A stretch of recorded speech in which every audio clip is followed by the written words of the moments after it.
So hello mga kaibigan, paalis ako ngayon. Grabe ang iyak ni Tio kasi gusto niya sumama pero hindi ko siya isama mga kaibigan kasi nga bibili lang kami ng tangki. Thank you na naman sa sponsor ni Mami B. Maraming salamat Mami B. Sobra na talaga ang pabigay mo sa akin para talaga sa kaanuhan namin dito sa bahay mga kaibigan. Napaka-importante po yung bibili natin yung tangki, yung baril mga kaibigan. So kaya kami makaalis na naman kami kasi binigyan na naman ako ni Mami ng pangbili. So iba talaga mga kaibigan ang bigay kasi kung ano yung ibibigay and ano yung bibilhin, yun din talaga ang bibilhin. Wala. So yun po mga kaibigan, wala daw kalo. Ayan na oh. Hindi pa sa pasamahin ni Ate Maninay kaya gusto pa niya ipunta San France kasi wala pa daw klase. Si Dudong Tutot lang munang uwi. Oh, naka-tiktak ka ini. Japit niya. Japit. Grabing hilak gabi kay gusto mo balik ra diri. Dira matulog kapapa kuno niya. Si Ate Maninay. Oh, di ba? Kalalisan. Di na gayud mabilin. Hala, kaluoy na pa ako. Gusto niyo ikaw?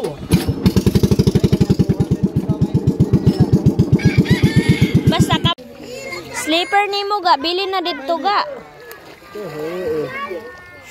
Dito na kami sa Agpangon mga kaibigan. Di na kami pumunta doon. So hinatid lang ni Dudong Tutot at saka ni Janjan si Ate Maninay dito sa Tikgon and balik ulit sila doon sa Bayugan. Kung buhay yun si Ate Hak mga kaibigan, si Dudong Tutot din yung mauna umuwi tapos si Ate Hak yung magpaiwan kung dito pa lang yun. Paiwan yun si Ate Hak kasi kailangan niya pauwiin si Dudong Tutot kasi may work.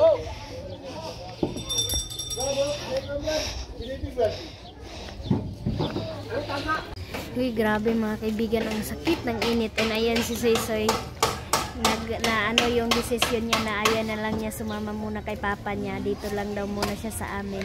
And kay Ate Maninay kasi nandito si Tio. Sabi niya kanina, uwi ba daw si Tio? Sabi ko hindi, doon lang sa atin muna. Sa amin muna. So, nagpaiwan muna siya mga kaibigan. Buti na ano siya. Naimasmasan siya nga hindi muna siya sama doon. So, sinipuna ako mga kaibigan. Sobrang sakit ng init. Saan mga kaibigan, dahil actual din yung pagbigay ni Mami and then wala din akong excess, wala akong pundo na mapunan ko yung binigay niya mga kaibigan. Kaya binili ko na lang para talaga mayroon talaga makita sa binibigay sa akin mga kaibigan. Binibili ko talaga kaagad. So, dito na kami nakabili sa Bayan ng Lapas. Ayan na. Mayroon tayong dalawa. Tag-2 po ang isa mga kaibigan. So, ano kami yung bang naghingi kami ng tawad 100 pesos mga kaibigan. Meron silang binta, ayan oh, napakalaki mga kaibigan, 10,000 daw yan. Sabi nila, ito na lang ma'am, sabi ko, soon na lang kuya, 1,000 liters and 200 liters yan per ano yan mga kaibigan. So soon, kapag ano na talaga ako mga kaibigan, makalugar na po ako ng pera ko mga kaibigan na walang gastusin sa bahay, bibili talaga ako ng mas malaki. So maraming salamat Mami, hindi po kasyas yung napadala mo po, kaya dito na lang po ako. At least meron na kaming dalawa, marami ng laman tubig yan and nakagasolina pa kami and makabili pa kami kunti ng madala namin sa bahay. So maraming salamat. God bless Mami B. Always ingat kayo sa mga vacation ninyo and sa mga party. Maraming salamat sa sponsor na ito. Marami na po ang natulong mo sa akin. Thank you so much Mami B. Ayan, nilinisan na ng dalawa. So meron na kaming lagay na naman, hatag na natin 200. So ayan na siya.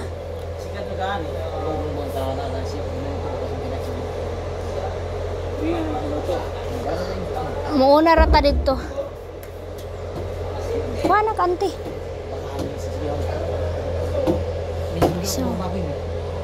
So ayan na mga kaibigan, nag-snack na lang kami kasi tipid na tayo and ayan, Dudong Janjan, Soy. Kainan na kami dito ng bread at saka Sprite. Thank you so much, Mami B.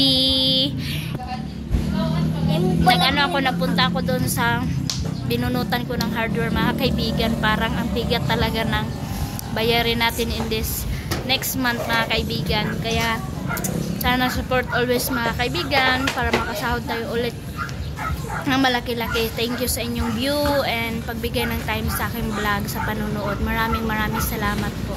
Kain tayo. So yan, mga kaibigan, inulan kami dito sa Agpangon kaya hindi pa kami nakauwi. Ano pa kami nakadating dito kanina, 1:00, pero ngayon 2:00 na hindi pa kami nakauwi kasi pinaulan muna namin kasi walang atip yung pambot. So okay na ang lahat. Doon na lang ako update kapag nakarating na kami doon sa bahay. So standby muna si Manong. Sinamahan talaga kami ni Manong, mga kaibigan. Siya yung nag-ano sa amin, nag-drive para makasave kami ng pamasahe. Hindi kami malakihan, yung ano lang, yung baril lang yung nabayaran namin. And then si Dudong Junjun sumakay na pagbalik kasi meron siyang madala din. So doon ko na ipakita sa inyo yung nabili namin sa tira sa padala ni Mami B, sa tira ng pagbili natin ng tangke, mga kaibigan. So si Soy Soy, pinakain ko na siya, binilihan ko siya ng fried chicken and nag-snack kami and kumain kami dalawa ni Soy Soy. Si Manong at saka si Dudong Junjun hindi na kumain, nag-snack na lang sila din. So going na kami doon. Sana ready na ang pambot.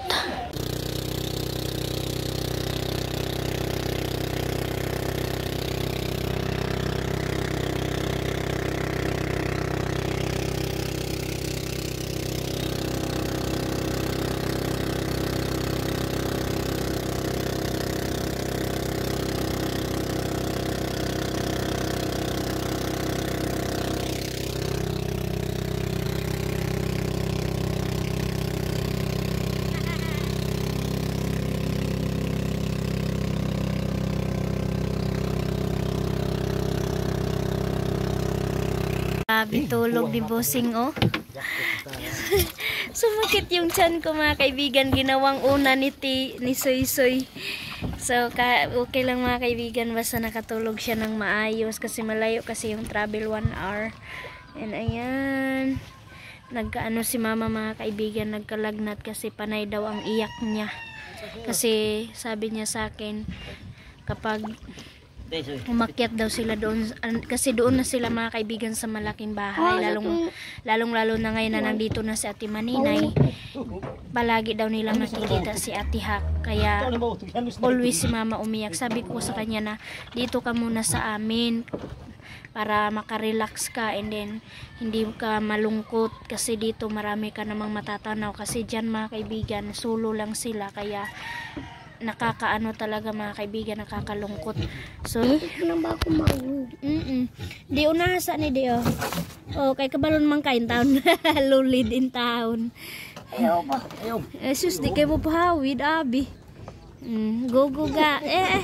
Ayaw basa kay bagong mata. Yun talaga si Dudong Junjun talaga, mga kaibigan. So thank you, Manong, sa pagsama kahit Sabado ngayon. Aray, hindi ko na maano yung puwit ko, mga kaibigan, ang sakit. Hindi na ako makatayo.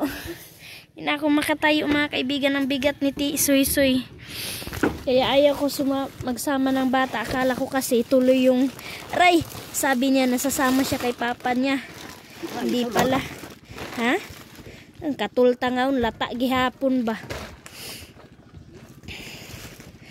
Ayan. Andyan daw sa Ate Maninay sa bahay. Nahiya ako, mga kaibigan, kasi wala pa namang ulam doon at saka katawaan siya kaya nakabalik. Kasi Manong bigas yung yan yung hindi ko pa na-update sa inyo. Nakabili tayo ng bigas, tira ng pabigay ni Mami.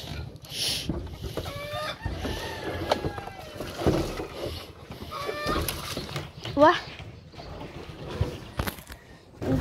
Yung kay ito ni katalisan ni. Ordinary na da ito di. Hala, tag 400 kay di ay ni pang. Tag 400 kay di ning pintal. Ano? 400. Por? Hmm. Ah, hindi. Katalis pa yan. Dapat ordinary ra di ay. 100 kapin raman to. Ang? Tung gidala nato. Di ba ko primary ito? Amo gani. Ordinary, ordinary. So we are here na. Ayan, sa Ate Maninay, ang ingay ni Ate Maninay mga kaibigan, no. Kanina pa daw siya nagpatulog sa dalawa. Pinagising na lang niya, ano. Nagngisi ang duha. Tiyo din. Yes, saya namin dito. Dami na naman kami. Bang! Ah, ito pagkadali. To. Patay. Nung ibutong-tong sa nung kay pang vlog ta pa yan. So ito na mga kaibigan yung nabili ko sa tira ni Mami B. Na binigay sa akin. Grabe talaga mga kaibigan, no. Ang sinop ko talaga. Pinagkastya-kastya ko. Nakalimutan ko mga kaibigan ang kana may mga hatag raman ang kilubidan. Basta naalang ka. Di pa man dayo na tanan subject. So ang nakalimutan ko mga kaibigan ang Nescafe. Ang Nescafe ang nalimutan ko. Ako hindi. Tama niya na nakin. So ito yung gusto ng mga bata. Oh. Ayan na. Ito yung nabili natin. Yung mga lamas.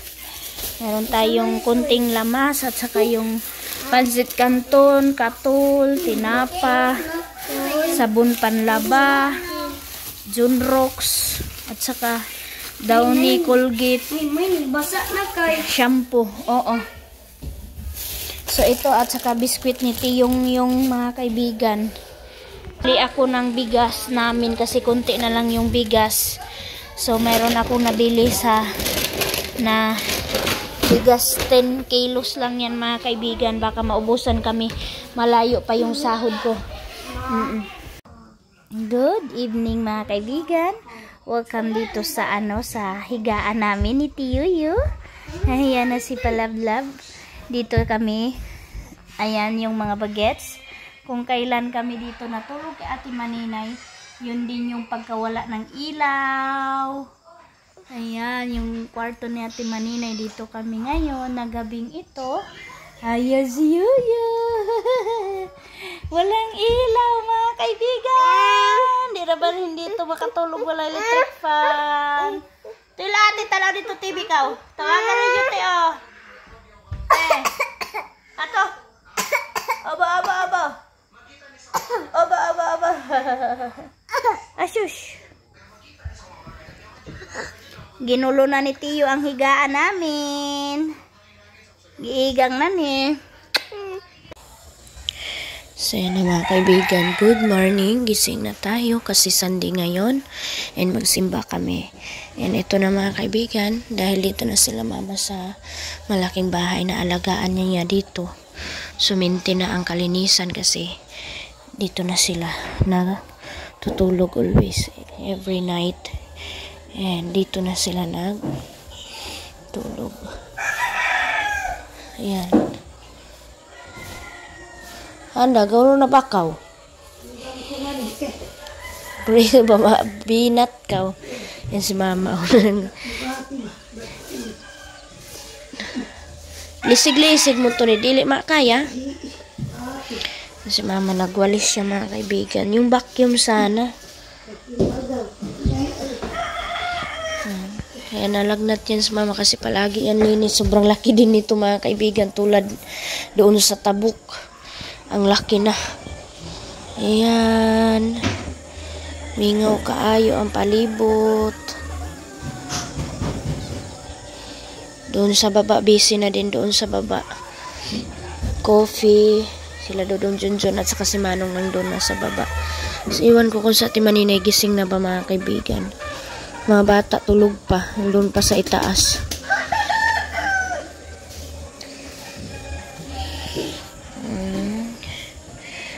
Miss you, ate ha.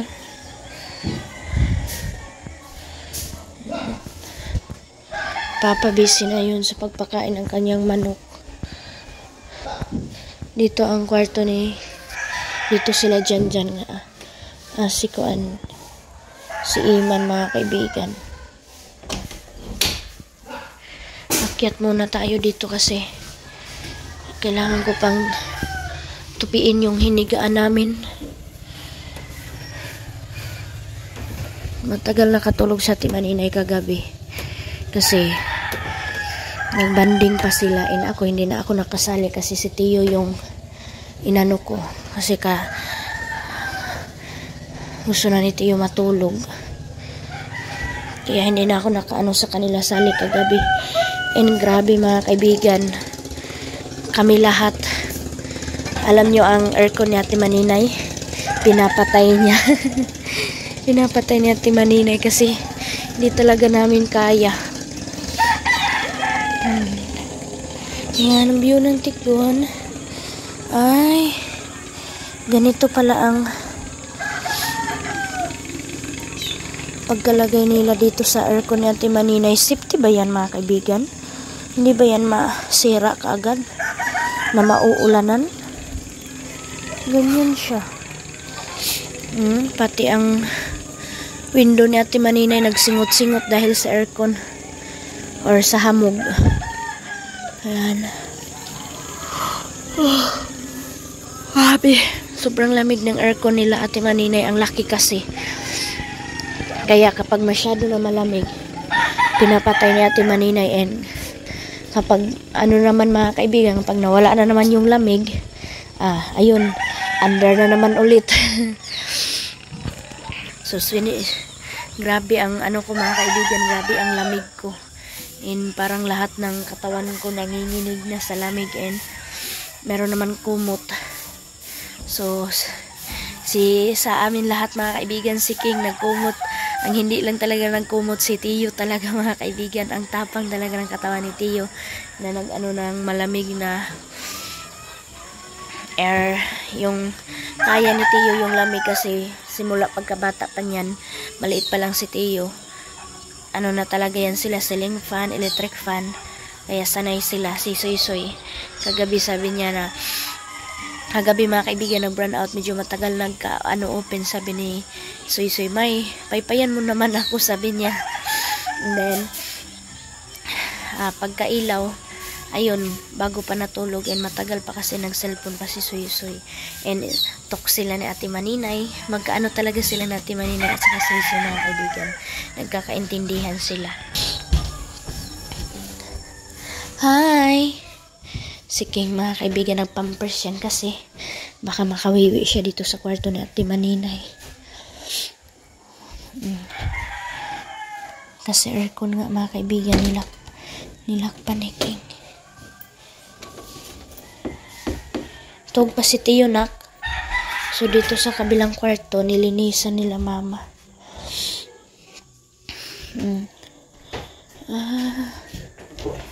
Ayan, dito pala ang bedsheet. Meron palang unan dito, oh. Ayan. Meron pa. Oh. Ano saman? Meron palang unan dito. Nandito pala ang unan. Tiyo na ko. Ados, Tiyo. Matalas, Tiyo. Ayan, tubo.